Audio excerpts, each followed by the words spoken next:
The man at the center of the scandal involving the General Services Administration today refused to testify about why he authorized an $823,000 Las Vegas conference. Jeff Neely is his name. He's still on the GSA payroll while on administrative leave. He could not, however, deny the picture that you're looking at, obviously taken in Las Vegas, obviously in rather lavish surroundings. Not unexpectedly, the subject of that incriminating photo didn't want further incrimination, and he took the fifth before the House Oversight Committee. Are you prepared to answer any questions here today about your participation in the 2010 Western Regional Conference? Mr. Chairman, I respectfully decline to answer any questions here today based upon my Fifth Amendment constitutional privilege. Congressman Blake Farenthold, a member of that House Oversight and Government Reform Committee, now joins us here. Congressman, great to have you with us. It's a stunning picture. Not particularly surprising that he would take the fifth. What is surprising that he's still on the government payroll, given the outcry from all of you on Congress and the statements of the administration that it's appalled at the conduct. Why is that person still on the payroll? There are all sorts of due process rules associated with terminating folks from government employment. And I think that's something that's going to come out of this, is we're going to look at those and find a way to get rid of people more quickly for misconduct. I mean, this guy is on administrative leave getting full pay. Judging by the pictures, he knows how to spend his free time. Well, to what degree? I mean, this administration, this Congress approved the budget of GSA. Is it possible that other officials, OEMB, members of your committee, didn't know what in the world was going on with GSA? Well, I'll tell you, that's the big question. And Chairman Issa has sent out letters to 23 agencies about their travel and conventions. So we're going to get to the bottom of this.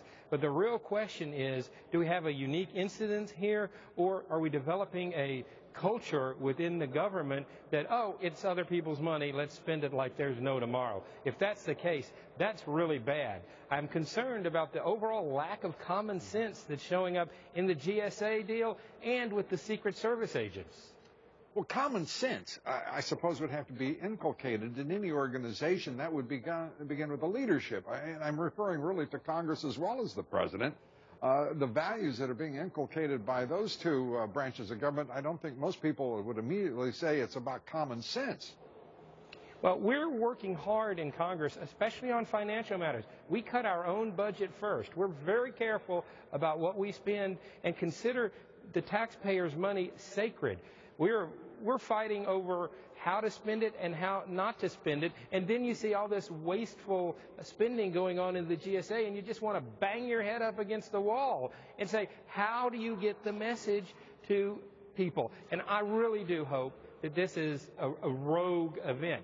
But I tell you, if you're a government employee and you see this happening, you have a responsibility to the taxpayers to report it to your superiors or report it to the Government Oversight and Reform Committee. There's a button on our website for whistleblowers. You know, a button for whistleblowers. I'm wondering if there is a button for people to take note of the best led, best run, most effective, and most highly productive government agency. Is there such a anywhere on a website, anywhere in government that you're aware of? I don't think there is, but I tell you what, that's going to go in an email to Chairman Issa to get on the website, because I think we need to recognize the success as well. Unfortunately, success doesn't generate the headlines that the scandals do, and we got a bunch of good, hard-working government employees. I've dealt with them, but it only takes one bad apple. Yeah. Well, one bad apple. GSA apparently had quite a few bad apples.